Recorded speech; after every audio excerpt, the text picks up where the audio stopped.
Hi folks, welcome back to Math with Captain Rod. I'm making this video here to help show you how to multiply rational expressions. So I've got a couple examples already written out here. These are going to be numbers 6 and number 18 on page 119 in your college algebra text. And let's start here with number 6. So we're looking at a product here, two rational expressions. Here's a rational expression times, here's another rational expression.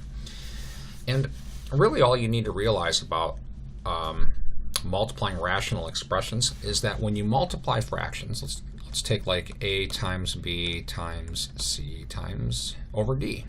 I think I said that wrong. Let me go over that. A over b times c over d.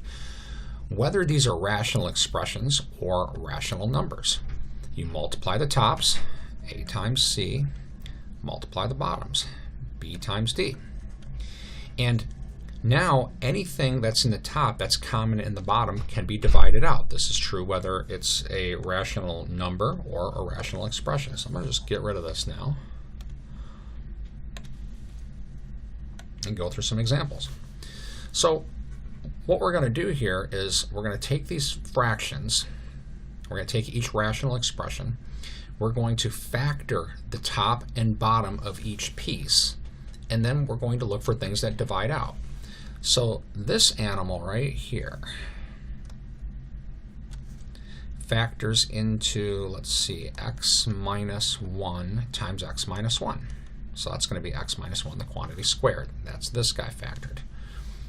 This one right here, let's see, that's a trinomial. This is looking like, oh, probably x plus something and x minus something. The x and x is coming from the fact that this is 1x squared. Now I'll look here. All right, products that equal -2. Well, it's probably going to be -2 and 1. You notice we got to end up with a plus 1 in the middle. So let's try x plus 2 and x minus 1. Just a quick check. X squared minus x plus 2x minus 2. There we go. These are equal. Times. This one, fairly simple. There's a common term here. X can be factored out of this pair. And then we'd be left with x plus 8. So there's this animal factored, right? Then this division bar. We'll start working on factoring this one now. Let's see, it's going to be another pair of binomials. Now this is going to be x and x because this term, this is 1x squared. Now we'll look here. Let's see. Factors of 8. Well, 8 and 1, 4 and 2. Noticing there's a 7 in the middle. I'm liking the 8 and 1 combination. So let's try maybe x plus 8, x minus 1. Just a quick check. X squared minus x plus 8x. There's my plus 7x minus 8. So we're good. These guys have been factored. All right. Now, I'm also going to take note that, remember, anything that gives a division by 0 is not allowed. So if I look here, x cannot equal, let's see, -2. I think I'll just put this in one line, comma. Here, x, if x were 1, we'd have a division by 0, so we'll add 1 to the list. -8 would give us a division by 0, and 1 would give us a division by 0. So given this product of rational expressions, these are all values that wouldn't be allowed. Now I'm going to glance it over for things that can cancel. So you'll notice that there's an x minus 1 squared up top. Here's an x minus 1, and here's another x minus 1. These will reduce. So this pair of x minus 1s will cancel with this pair. We have an x plus 8 right here, another x plus 8 in the bottom, so these will reduce. All right, I think that's it. Nothing else reduces. We are left with just an x up top and an x plus 2 in the bottom. And here is our rational expression after we have done this multiplication. Let's take a look at the example on the right. This stuff. All right, so these were a little bit tougher to factor. The first step here, we're going to factor top and bottom of both of these fractions. And to keep this video reasonably short, I'm not going to go through every detail of the factorization. I've got other videos on factorization. I'm just going to write down the factor results. And if you don't know where these are coming from, write them off to the side. And you can use either that kind of guess and check type of factor method, or you can use the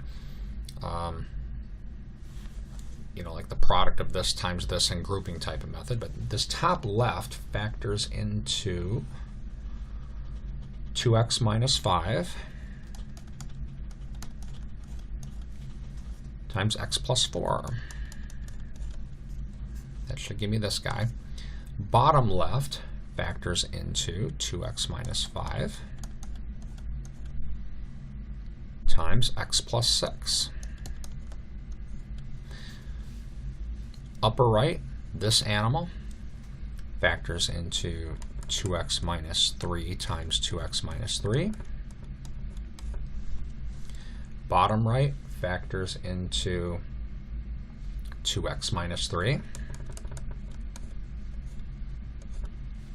And x plus 4. Okay. Now, we're going to kind of glance this over. Remember, you have to throw out any values that would give you a 0 on the bottom. Now, when you work in your homework in the text, they probably don't ask you to actually do that in most of these problems, but I would like to take a moment and note that, like this one right here, we can't let x equal 0. So x cannot equal 5 halves. You put 5 halves in this, you get a 0 in the bottom. Here, x would be a value of -6 would give us a 0, so I'm going to include that in the can't equals category. Solving this one here, let's see, setting this equal to 0 and solving, we get 3 halves. Setting this one equal to 0 and solving, we would get -4. So again, these are all values that x cannot equal. I'm going to go ahead and just move this off to the side. I'll put it up here. Shrink it down. All right. So we have our rational expressions factored, and again, if you need help with the factoring, go back and take a look at the other videos I made about factoring. But these were factored. You can do it either by kind of the guess and try it method, or by using that, like I forgot what it's called, but the product of these two things, and then grouping. All right. So taking a look at this now. Remember that effectively now, after we do the multiplication, this can be considered one fraction. And we can divide anywhere that we see common terms. So 2x minus 5 over 2x minus 5. These reduce. Here's an x plus 4 and an x plus 4 on the bottom. These reduce. A 2x minus 3 and another 2x minus 3. So these reduce. And now we just take note of what we're left with. There's a single 2x minus 3 up top, and an x plus 6 in the bottom. That's done. There's not really much more we can do with that. So, made this video here to help demonstrate how to multiply rational expressions. The big key is that when you're looking at a product, you can divide things right to left across this product here, because after you do the multiplication, this is effectively one fraction. You just factor the terms, divide out common terms. That's pretty well it. Hope this video helps demonstrate how to do the multiplications. Have a great day.